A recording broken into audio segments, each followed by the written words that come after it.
तो आइए students start करते हैं अपनी आज की क्लास, जिसमें हम आगे बढ़ाएंगे क्लास 10th मैथ्स का topic pair of linear equations in two variables.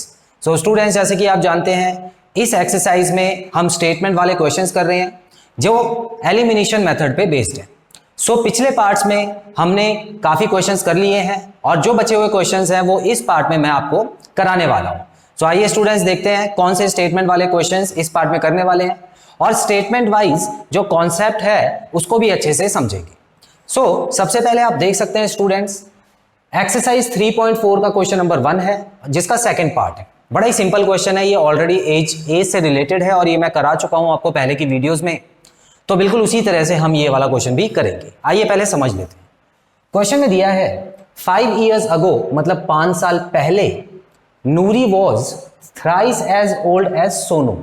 तो यहां पे दो लोगों के बीच में एज में कंपैरिजन दिया हुआ है, उनकी जो आयु है, उनकी जो उम्र है, उसके बीच में कंपैरिजन दिया हुआ है और कहा है कि आज जितनी एज है, ठीक है, आज के हिसाब से ही चल रहे हैं वो, तो आज के हिसाब से अगर 5 साल पहले चले जाओ तो जो नूरी है वो सोनू की उम्र की 3 गुना है। ठीक है, मतलब अगर सोनू 5 साल का है तो नूरी 15 साल की है, सोनू 10 साल का है तो नूरी 30 साल की है, तो 3 गुना मतलब ये होता है। ठीक है, जिसको हम थ्राइस बोलते हैं। तो पहली चीज तो ये दी हुई है। उसके अलावा बाद में क्या दिया है, 10 years later, मतलब आज से 10 साल बाद चले जाओ। ठीक है, 10 साल बाद जो नूरी है वो सोनू की एज की 2 गुनी है, 2 गुनी हो जाएगी। ठीक है, तो पहले 3 गुना थी पास्ट में, लेकिन आगे चलते चलते 2 गुना हो जाएगा। अब आप कहेंगे सर ऐसे कैसे हो सकता है, पहले 3 गुना है ना, पहले तो 3 गुना थी तो आगे चलने के बाद तो ये जो गुना है वो तो बढ़ना चाहिए, लेकिन ऐसा नहीं होता स्टूडेंट्स। देखिए एज के मामले में बड़े कंफ्यूजिंग क्वेश्चंस आते हैं, तो आपको बस इतना समझना है कि आपको इस चीज पे ध्यान नहीं देना, आपको जो क्वेश्चन में स्टेटमेंट दी हुई है ना उसी के हिसाब से ध्यान देना है।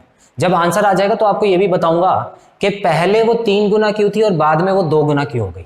ठीक है, क्योंकि नॉर्मली बाद में ज्यादा होना चाहिए, है ना, क्योंकि जितने बड़े होते जाएंगे उतना जो गैप है वो बढ़ना चाहिए, लेकिन ऐसा कुछ नहीं होता। गैप तो जितना होता है उतना ही रहता है हमेशा। अगर आपका छोटा भाई या बहन आपसे 2 या 3 साल छोटा है, मान लेते हैं कि 3 साल छोटा है वो आपसे, तो वो हमेशा 3 साल ही छोटा रहेगा ना। ऐसा थोड़ी है कि दोनों बड़े हो गए तो आप दोनों के बीच का गैप भी बढ़ता जाएगा। ठीक है, तो इस वजह से स्टूडेंट्स यहां पर जो दोनों का कंपैरिजन है ना उसमें बाद में कम आ जाएगा। ठीक है, चलिए वो तो बात की बात है, अब हम करके देखते हैं। यहां पर क्वेश्चन में आपसे जो पूछा है कि नूरी और सोनू की आज की एज बताओ, आज कितने साल के हैं वो, प्रेजेंट एज। ठीक है, तो यहां पर आपको पास्ट के बारे में भी बता रखा है, फ्यूचर के बारे में भी बता रखा है और प्रेजेंट के बारे में आपसे पूछा है। तो स्टूडेंट्स देखते हैं कैसे होगा। यहां पर मैं लेट कर लेता हूं, लेट सोनूज एज। ठीक है, सोनू की एज मान ले, नूरी की मान ले। देखिए छोटा कौन सा है, सोनू छोटा है तो मैं सोनू की मान लेता हूं। सोनूज एज बी एक्स। ठीक है, चलिए नूरी की मान लीजिए, बताता हूं क्यों, क्योंकि यहां पर हमको ये तो फर्क पड़ेगा नहीं कि एक्स और वाई कौन सा है, तो इसीलिए दोनों को अलग अलग एक्स और वाई से डिनोट करना है, तो आप किसी को भी कुछ भी मान लीजिए। ठीक है, तो नूरी पहले दिया हुआ है तो नूरी को मैं एक्स मान लेता हूं। और ये कौन सी एज है, ये प्रेजेंट एज है जो मैं मान रहा हूं, आज की एज। अच्छा, और सोनू की आज की एज कितनी हो गई स्टूडेंट्स, सोनू की जो आज की एज है वो y साल हो गई। आज की प्रेजेंट मानेंगे तभी पूरा क्वेश्चन सॉल्व कर पाएंगे। अब देखिए कैसे होगा स्टूडेंट्स, देखिए सबसे पहले जो पहली लाइन में आपको दिया हुआ है 5 साल पहले। ठीक है, तो सबसे पहले तो इन दोनों को 5 साल पहले ले चलो, तो 5 साल पहले अगर हम ले जाएंगे तो यहां पे मैं लिख देता हूं 5 years ago। तो 5 years ago नूरी की एज जो थी स्टूडेंट्स कितनी हो जाएगी, नूरी की एज हो जाएगी x -5। क्या ये बात सही है, 5 साल पहले ले चलो तो एज तो माइनस करते हैं ना, तो इसीलिए यहां पे x -5 हो जाएगी। और सोनू की एज कितनी हो जाएगी स्टूडेंट्स, y -5 हो जाएगी। अब क्वेश्चन में क्या दिया हुआ है, क्वेश्चन में ये दिया हुआ है कि 5 साल पहले नूरी और सोनू को अगर तराजू में बिठाया जाता तो नूरी जो थी वो 3 गुना थी। ठीक है, ये ज्यादा बड़ी थी 3 गुना उम्र में, लेकिन ये तो तराजू है, ये तो सबके साथ इंसाफ करता है ना। इंसाफ करने का मतलब क्या है भाई, जो ज्यादा बड़ा है उसको छोटा करना है, दूसरे वाले को बड़ा करना है। ठीक है, क्योंकि बराबर आना चाहिए। तो स्टूडेंट्स इंसाफ कैसे होगा, नूरी ऑलरेडी बड़ी है, सोनू छोटा है, तो बराबर करने के लिए मैं 3 को इससे मल्टीप्लाई कर दूंगा। क्लियर है, बड़ा ही सिंपल है, पहले भी समझा चुका हूं, कोई नई चीज नहीं है आपके लिए। अब मैं इसको सॉल्व करता हूं और इक्वेशन बनाता हूं। ये हो गया x minus 5 is equal to 3y। अब देखिए यहाँ दोनों से मल्टीप्लाई करना आपको, ठीक है, ब्रैकेट लगा हुआ है, तो 3y हो गया माइनस 15 हो गया। ठीक है, उसके बाद मैं y को यहाँ पे ले आता हूँ। आपको बताइए y वाली जो टर्म होती है वो यहाँ पे लिखी जाती है, और यहाँ पे माइनस 15 था, 15 में से ये प्लस हो जाएगा 5, तो यहाँ पे माइनस 10 बचेगा, जो कि इक्वेशन 1 बन गई। तो 5 साल पहले जाके हमने पहली इक्वेशन बना ली। अब हमको क्या करना है, फ्यूचर में चल के दूसरी इक्वेशन बनानी है। अब इसको फ्यूचर में कैसे ले चले, देखिए कितने साल जाना है, 10 साल बाद। ठीक है, 10 साल बाद, तो यहाँ पे लिख दूंगा मैं 10 years later, 10 years later। तो स्टूडेंट्स क्या एज आ जाएगी 10 साल बाद, तो जो नूरी है, नूरी की जो एज थी वो अभी अगर x है, देखिए अभी अगर x है तो आज से 10 साल बाद कितनी हो जाएगी, प्लस 10 हो जाएगा। ठीक है, और सोनू की एज अगर y है तो 10 साल बाद y प्लस 10 हो जाएगा। अब 10 साल बाद अगर इन दोनों को इक्वेशन में मतलब बराबर पुट किया जाए तो हमको पता है कि बड़ी तो यही है, क्योंकि उम्र में बड़ी तो यही है ना। तो स्टूडेंट्स यहां पर क्या लिखा हुआ है, डबल, ट्वाइस, ट्वाइस मतलब होता है दुगनी, तो इस बार ये कितनी बड़ी हो गई है, दुगनी। तो बराबर करने के लिए मैं किसको मल्टीप्लाई करूंगा, सोनू की एज को मल्टीप्लाई करूंगा डबल से। अब इसकी भी इक्वेशन बना लेते हैं जल्दी से। x प्लस 10 यहाँ पे है और यहाँ पे क्या हो गया 2y प्लस 20। ठीक है, उसके बाद मैं 2y को यहाँ पे ले आता हूँ और माइनस कर देता हूँ, और 10 को वहाँ पे ले जाके माइनस कर देता हूँ, तो यहाँ पे प्लस 10 बचा। ये दूसरी इक्वेशन हो गई स्टूडेंट्स। तो आई होप ये दोनों इक्वेशन आपको बनानी आ गई। अब देखिए काफ़ी क्वेश्चंस मैं एलिमिनेशन मेथड से आपको करके दिखा चुका हूँ, तो मैं आपको आज होमवर्क में क्या देने वाला हूँ, क्वेश्चन मैं बस इतना ही सॉल्व करूंगा, क्योंकि यही मुश्किल चीज होती है क्वेश्चन में, इसके आगे तो सारा सेम रहता है। तो वो आप खुद करना है स्टूडेंट्स, मैं आपको इक्वेशन बना के देता जाऊंगा। क्लियर है, इसका स्क्रीनशॉट लीजिए, फिर अगला क्वेश्चन करते हैं।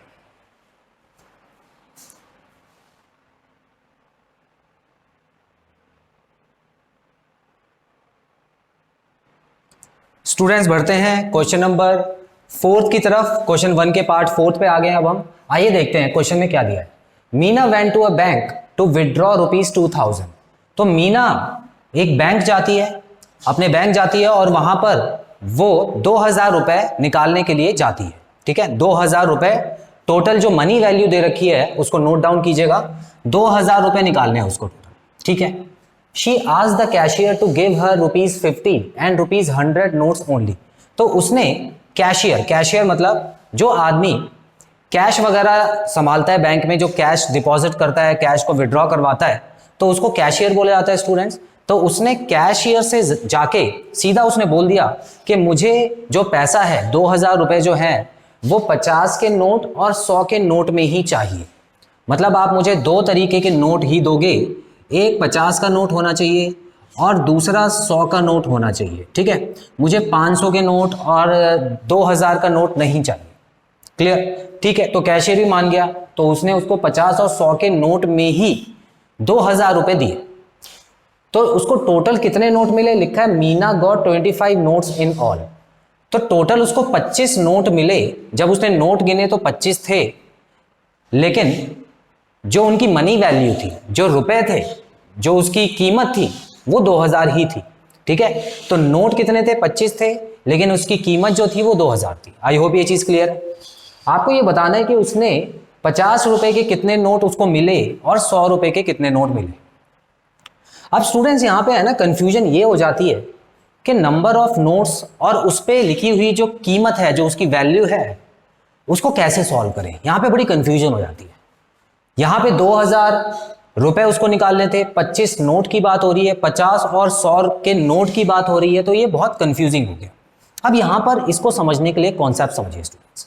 देखिए ऐसे कभी भी क्वेश्चन आ जाए तो उसमें है ना 2 चीजें होती हैं। कौन सी चीज होती है, एक होती है नंबर ऑफ कॉइन्स या नोट्स। ठीक है, इसको बिल्कुल अलग रखिएगा, नंबर ऑफ कॉइन्स या नोट्स। अब फॉर एग्जाम्पल यहां पर आप देख लीजिए, मैंने 2 नोट बनाए हुए हैं ना, तो कितने नंबर, कितनी संख्या है नोटों की? 2 है। ठीक है, तो फिलहाल चलिए इसका ही एग्जांपल ले लेते हैं। ये जो 2 नोट मैंने बनाए हुए हैं उसको बोलेंगे नंबर ऑफ नोट्स, जिसको बोलेंगे 2, और इसके आगे रुपया वगैरह थोड़ी लगेगा क्योंकि ये तो गिनती है नोटों की, तो इसके आगे रुपया मत लगाना। दूसरी चीज, value of notes, value of notes. ठीक है, अब वैल्यू ऑफ नोट्स में जो इस पे लिखा है उसको जोड़ना है आपको। तो कितना लिखा हुआ है? 150 रुपए लिखा हुआ है, और यहां पे रुपए भी लगाना जरूरी होगा क्योंकि ये वैल्यू ऑफ नोट है। पहले तो इन दोनों को अलग करना सीख लो। यहां पर आप देख सकते हो ये एग्जांपल मैंने नोट भी बना दिए यहां पर, हालांकि असली के नोट नहीं है। ठीक है, असली के बना देता तो यहां पे पता नहीं आप यहां पे आके पढ़ने ना लग जाते मेरे से। ठीक है, तो मैंने क्या किया, अभी ऐसे ही बना दिए। तो स्टूडेंट्स यहां पर आपको क्या देखना है कि जो नंबर ऑफ नोट्स है वो 2 है, लेकिन उसके ऊपर जो वैल्यू है, जो उसकी कीमत है वो है 150। तो इन दोनों में फर्क समझिए। और ये 150 कैसे आए? जाहिर सी बात है, नंबर ऑफ नोट से वैल्यू को मल्टीप्लाई किया गया होगा। ठीक है, देखिए अब ये तीसरी चीज भी आ रही है यहां पे, एक और चीज आएगी। देखिए तीसरी चीज क्या होगी? Value of each note, value of each note, जिसमें ₹50 का नोट भी है और ₹100 का नोट भी है। तो ईच नोट मतलब स्टूडेंट्स के 2 तरह के नोट आपको यहां पे नजर आ रहे हैं। तो हर अगर अलग अलग देखें दोनों को, तो 50 का यहां पर है और 100 का यहां पर है। आई होप ये चीज क्लियर है आपको। ठीक है, अब करना कुछ नहीं होता स्टूडेंट्स, हमेशा नंबर को वैल्यू ऑफ ईच नोट से मल्टीप्लाई करने पर आपको ये मिल जाता है।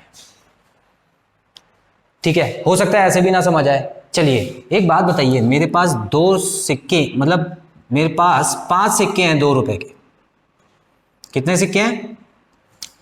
नंबर तो 5 है ना, तो नंबर 5 है और सिक्के कितने हैं? सिक्के 5 है, और उनकी जो वैल्यू है, हर सिक्के की वैल्यू कितनी है? हर सिक्के की, ईच कॉइन, ईच जहां पर लग जाए तो समझ लेना कि हर, अलग अलग। ठीक है, हर सिक्के की वैल्यू कितनी है? 2 है। तो अगर मैं टोटल मनी वैल्यू निकालना चाहूं, टोटल वैल्यू मतलब कितने रुपए हैं मेरे पास, तो इन दोनों को गुणा कर दूंगा ना मैं, 5 को 2 से गुणा कर दूंगा तो क्या आ जाएगा? 10 रुपए आ जाएगा। तो ये फर्क है स्टूडेंट्स। ठीक है, तो नंबर में, नंबर और वैल्यू में हमेशा फर्क होता है। अब इस चीज को हम अप्लाई करते हैं ऊपर वाले क्वेश्चंस में। कैसे करेंगे? देखिए स्टूडेंट्स, यहां पर है ना, ऊपर वाला जो क्वेश्चन है वो 2 हिस्सों में बटा हुआ है। इसको मैं मिटा देता हूं और इन दोनों पे ही रहते हैं अभी फिलहाल। 2 चीजों में बटा हुआ है, एक तो नोट कितने हैं और उन नोटों पे जो कीमत लिखी है वो मिला के कितनी है। तो सबसे पहले यहां पर आपको 2000 के हिसाब से एक इक्वेशन बनानी है। 2000 के हिसाब से एक इक्वेशन बनानी है क्योंकि ये टोटल उसकी कीमत है। और दूसरी इक्वेशन आपको बनानी है 25 के हिसाब से। 25 मतलब टोटल नोट्स के हिसाब से। तो ये तो नंबर ऑफ नोट के हिसाब से बन जाएगी, और ये बन जाएगी असली के रुपयों के हिसाब से, उसकी मनी वैल्यू कितनी है उसके हिसाब से। ठीक है, तो 2 इक्वेशन अलग अलग बनेगी। अब ये कैसे बनेगी? देखिए students, let number of ₹50 notes, 50 रुपए के नोट जो हैं मैं मान लेता हूं वो x है, 50 रुपए के x नोट हैं। ठीक है, तो ये नंबर माना है मैंने, मतलब ये वाली चीज मानी है मैंने, नंबर। और नंबर क्या है? जैसे ये 2 है ना, तो वो नंबर होता है। ठीक है, उसी तरह नंबर ऑफ ₹100 नोट्स BY। ठीक है, तो इसका मतलब कि 100 रुपए के कितने नोट है? Y नोट है, और X रुपए के कितने नोट है? 50 रुपए के कितने नोट है? X। आई होप ये चीज क्लियर है स्टूडेंट्स आपको। ठीक है, तो यहां पर जो मैंने माना है वो संख्याओं को माना है कि इतने इतने नोट हैं। तो क्या मैं क्वेश्चन में ये लिख सकता हूं पहली इक्वेशन में कि X के जितने नोट हैं, मतलब 50 रुपए के जितने नोट हैं और 100 रुपए के जितने नोट हैं, उन दोनों को जोड़ के 25 नोट आ रहे हैं। ये नोट हो गए, ये नोट हो गए, और ये भी नोट हो गए। तो दोनों पड़ले में मैंने नोट रखे हैं, मतलब कितने नोट हैं ये रखा है, उनकी कीमत कितनी है ये नहीं रखा, उनकी जो वैल्यू है वो नहीं रखी। आप देख सकते हैं यहाँ पे नंबर x है, नंबर y है, और इस तरफ भी नंबर ऑफ नोट्स 25 लिख दिया है। यहां पर भी रुपया नहीं है, जो रुपया आगे लगता है वो नहीं है, और यहां पर भी रुपया नहीं है क्योंकि ये 25 नोट है। जैसे यहां पे 2 नोट थे ना, यहां पे 25 नोट है। इतना क्लियर है? ठीक है। अब यहां पर एक और चीज समझिए स्टूडेंट्स।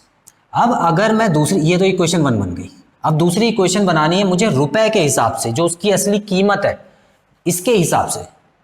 ठीक है, जैसे ये 150 रुपए लिखा है ना, 2 नोट का, 2 नोट की कीमत जो है वो 150 है, तो इसके हिसाब से अब मैं बनाऊंगा। तो यहां पे मैं रखूंगा 2000 रुपए, क्योंकि उसने टोटल 2000 रुपए निकालने थे। और यहां पे अगर मैं x प्लस वाई लिख दूंगा तो गलत हो जाएगा, क्योंकि वो तो नोटों की संख्या है।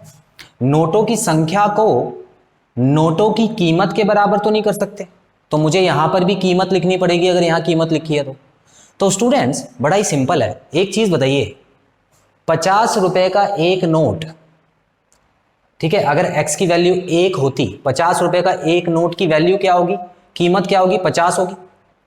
ठीक है, तो अगर 2 नोट होंगे तो 50 गुणा 2 100 रुपए, अगर 3 नोट होंगे 50 के तो 150, अगर 4 नोट होंगे तो 200, अगर 5 नोट होंगे तो 250। तो इसका मतलब मुझे क्या करना है स्टूडेंट्स, कि जो x के जितने नोट थे उसको 50 से गुणा कर देना है। मतलब x नंबर ऑफ नोट्स है ना, 50 के कितने नोट हैं, तो 50 के जितने भी नोट हैं उसको मैं 50 से गुणा कर दूंगा, तो उसकी कीमत निकल के नहीं आ जाएगी। अगर 50 के 2 नोट होते तो टोटल 100 रुपए हो गए, रुपए में आ गया। 50 के 5 नोट हैं तो 250 रुपए हो गए, रुपए में आ गया। तो यहां पर रुपए में चेंज करने के लिए बस इतना करना है। ठीक है, तो यहां पर अब आपको y जो माना था वो 100 रुपए के थे, और 100 रुपए के जितने नोट होंगे उनको 100 से मल्टीप्लाई करके उसकी असली कीमत निकल के आ जाएगी। बस ये 2 चीजें करनी है आपको। कॉन्सेप्ट साफ है। यहां पर नंबर ऑफ नोट्स के हिसाब से बना दिया था, यहां पे उसकी जो वैल्यू है, उसकी जो कीमत है उसके हिसाब से इक्वेशन बना दी। क्लियर है स्टूडेंट्स? तो यहां पे आप इक्वेशन नंबर 2 लिखिए। अच्छा, क्या ये छोटी हो सकती है? बिल्कुल छोटी हो सकती है। कैसे? इन दोनों में कॉमन आ रहा है, कुछ कॉमन आ रहा है बिल्कुल 50 कॉमन आ रहा है, देख लो दोनों के पास। अब यहां पे क्या बचा, इसमें से जब 50 निकाल दिया तो x बचा, उसके बाद ये प्लस का निशान लगाया, इसमें से मैंने 50 निकाल दिया तो 2 बचा। निकालने का मतलब है डिवाइड करना। ठीक है, तो 100 को 50 से डिवाइड किया तो 2 बचा, और y बचा इज इक्वल टू यहाँ पे 2000 था। अब स्टूडेंट्स इस 50 को यहाँ पे ले जाके डिवाइड कर दीजिए, तो आपकी जो इक्वेशन है वो छोटी हो जाएगी। ठीक है, तो 2000 को जब 50 से हम डिवाइड करेंगे तो क्या आएगा, देखिए 5 4 ज़ा 20 40। तो आपकी जो दूसरी इक्वेशन बन चुकी है वो इसको मान के चलिएगा, इसको अभी आप छोड़ दीजिएगा। x plus 2y is equal to 40, और पहली इक्वेशन थी x plus Y is equal to 25। ठीक है, तो हमेशा याद रखना जब भी ऐसा क्वेश्चन आता है जिसमें संख्या दे रखी होती है, नोटों की संख्या और नोटों की असली कीमत, तो उसमें दोनों अलग करके आपको समझना है। नोटों की संख्या में जो आपने माना है सीधा सीधा लगा दीजिए, लेकिन संख्या को कीमत में बदलने के लिए उस नोट पे जो कीमत उसकी लिखी हुई है उससे गुणा करना जरूरी है, उसके बाद उसमें कीमत लिखिएगा। आई होप ये चीज क्लियर है स्टूडेंट्स। स्क्रीनशॉट लीजिए और इसको सॉल्व कीजिए अपना होमवर्क में, और आंसर्स कमेंट में मेंशन कीजिएगा। स्क्रीनशॉट लीजिए, फिर आगे बढ़ते हैं। सो स्टूडेंट्स बढ़ते हैं पार्ट नंबर 5 की तरफ। लिखा है a landing library has a fixed charge for first 3 days and an additional charge for each day thereafter. इसका मतलब स्टूडेंट्स आपको याद होगा कि मैंने आपको पहली एक्सरसाइज में एक टैक्सी वाला क्वेश्चन करवाया था, जिसमें टैक्सी और ऑटो के बारे में आपको कॉन्सेप्ट समझाया था कि जब भी आप किसी टैक्सी में बैठते हैं तो आपको एक फिक्स चार्ज देना पड़ता है, और उसके बाद हर किलोमीटर के हिसाब से आपको जितने भी किलोमीटर जाना है उसके हिसाब से चार्ज देना होता है। तो बिल्कुल सेम क्वेश्चन है स्टूडेंट्स। यहां पर आप देख सकते हैं कि एक लाइब्रेरी है जिसमें अगर मुझे कोई बुक इशू करानी है तो सबसे पहले तो मुझे एक फिक्स चार्ज देना ही होता है 3 दिनों के लिए। तो कहने का मतलब है स्टूडेंट्स, वो बोलते हैं कि आप मान लो कि वो फिक्स चार्ज है 50 रुपए, तो आप 50 रुपए पहले जमा करा दो 3 दिनों के लिए। ठीक है, आप 3 दिन के लिए बुक रख सकते हो। अब आप भले ही उसको 1 दिन में पढ़ के वापस कर दो तब भी 50 रुपए ही लगेगा, 2 दिन में दे दो तब भी 50 लगेगा, और 3 दिन में दे दो तब भी 50 रुपए ही लगेगा।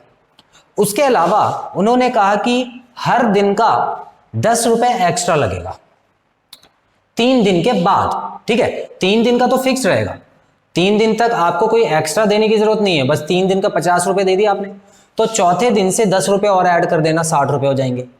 फिर 5वें दिन से ₹10 और ऐड कर देना, ₹70 हो जाएंगे। तो इस तरह से 2 तरीके के चार्ज उन्होंने बताए। क्लियर है? ताकि अब स्टूडेंट है, अब जरूरी नहीं है कि 3 दिन में किताब को खत्म कर देगा, हो सकता है कि उसको 1 हफ्ता लग जाए, 10 दिन लग जाए किताब को खत्म करने के लिए। तो 3 दिन का तो चार्ज फिक्स कर दिया, उसके बाद आप कितने दिन के लिए भी बुक रख सकते हो, बस आप चार्ज देते रहो। ठीक है, तो बिल्कुल वैसे ही क्वेश्चन है अगर आप देखें ध्यान से। और यहां पर क्वेश्चन में आपसे पूछा भी है कि दोनों चार्ज के बारे में आपको बताना है। तो क्वेश्चन में आपको 2 लड़कियों के बारे में बताया। यहां आप देख सकते हैं Sarita paid ₹27 for a book kept for 7 days. तो सरिता ने एक किताब है ना 7 दिनों के लिए इशू कराई, 7 दिनों के लिए अपने पास रखी, तो उसको कितने रुपए देने पड़ गए, उसको ₹27 देने पड़ गए। उसी तरह दूसरी लड़की है सूजी, जिसने 5 दिन के लिए बुक रखी थी और उसको ₹21 देने पड़ गए। तो यहां से हमको 2 लड़कियों के बारे में दिया हुआ है और इन्हीं दोनों पे हम इक्वेशन बना देंगे। अब शुरुआत कहां से करें स्टूडेंट्स? सबसे पहले मैं मान लेता हूं let the fixed charge be ₹X। मान लेते हैं जो 3 दिन का लगेगा ही लगेगा वो ₹X लगेगा। उसके अलावा द चार्ज, हम ऐसे बोल देते हैं इसको कि एडिशनल चार्ज, ठीक है, इसको एडिशनल चार्ज बोल देते हैं, जो कि पर डे के हिसाब से लगेगा, एडिशनल चार्ज बी ₹Y। ठीक है, ये दिन के हिसाब से लगाएंगे। अब भाई सीधी सी बात है, जब हम इक्वेशन बना रहे होंगे तो ये वाला चार्ज तो एक ही बार लगेगा ना, और 3 दिनों का एक साथ लगेगा। ये मत सोचना कि 3 से मल्टीप्लाई करना है इसको, नहीं, ये लग चुका, ₹50 तो एक बार ही लगेंगे ना, इसको मल्टीप्लाई मत करना किसी से। हाँ, मल्टीप्लाई इसको करना पड़ेगा क्योंकि ये दिन के हिसाब से लग रहा है। अब कैसे करें? देखिए, पहले हम सरिता ने जो बुक अपने पास रखी थी उसकी इक्वेशन बनाते हैं। तो स्टूडेंट्स पहली इक्वेशन अगर हम देखें तो ध्यान से समझिएगा, फिक्स्ड चार्ज तो उसको देना ही पड़ेगा ₹X।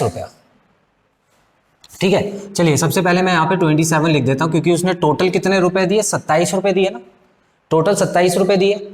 अब ₹27 कैसे कैसे हुए होंगे कि पहले उसने 3 दिनों के लिए ₹X तो दे दिए, वो तो जब बुक ले गई होगी तभी दे दिए होंगे।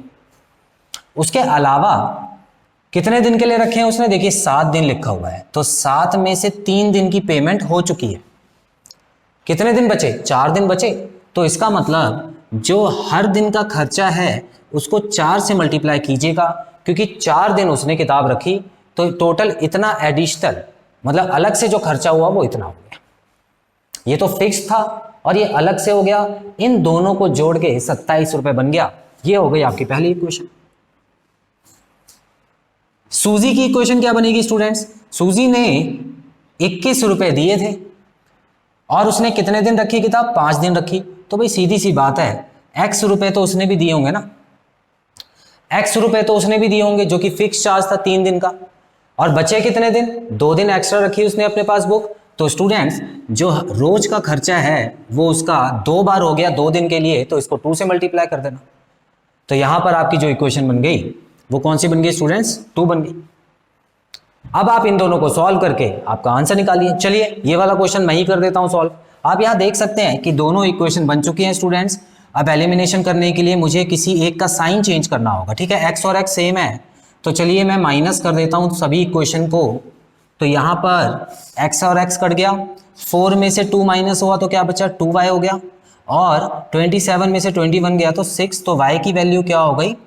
3। ठीक है ना, डिवाइड हो जाएगा तो 3 बचेगा। इसका मतलब डेली का जो खर्चा था वो ₹3 था, रोज का। ठीक है, 3 दिन बाद जो रोज का खर्चा था वो ₹3 था, और x को, ये y की वैल्यू को अगर मैं यहां पे पुट कर देता हूं तो देखिए क्या हो गया, ये हो गया 6, और 6 को वहां ले जाके जब मैं माइनस करूंगा तो 15 होगा।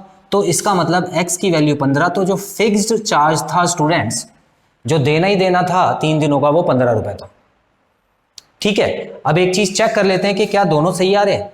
तो इसने ₹15 दिए यहां पर, ठीक है, ₹15 तो यहां पे लग गए इसके, और यहां पर ₹3 के हिसाब से ₹12 लग गए, तो 15 और 12 27 होता है। सही है, इसने 15 रुपए यहां पर दिए और 2 दिन के हिसाब से 6 रुपए लग गए, तो 15 और 6 21 होता है। तो इसका मतलब हमारा आंसर सही है। इजी था, बड़ा सिंपल है स्टूडेंट्स। तो इसका भी स्क्रीनशॉट ले लीजिए, उसके बाद मैं वीडियो कंक्लूड करता हूं। सो स्टूडेंट्स, यहां पे खत्म होता है हमारा इस चैप्टर का ये पार्ट। आई होप इस पार्ट में कराए गए सारे क्वेश्चंस आपको क्लियर हैं और कोई भी डाउट नहीं है। सो बहुत जल्द मिलते हैं अपने अगले पार्ट में कुछ नए क्वेश्चंस के साथ। Till then students, take very good care of yourselves. Have a nice time, God bless you, bye bye.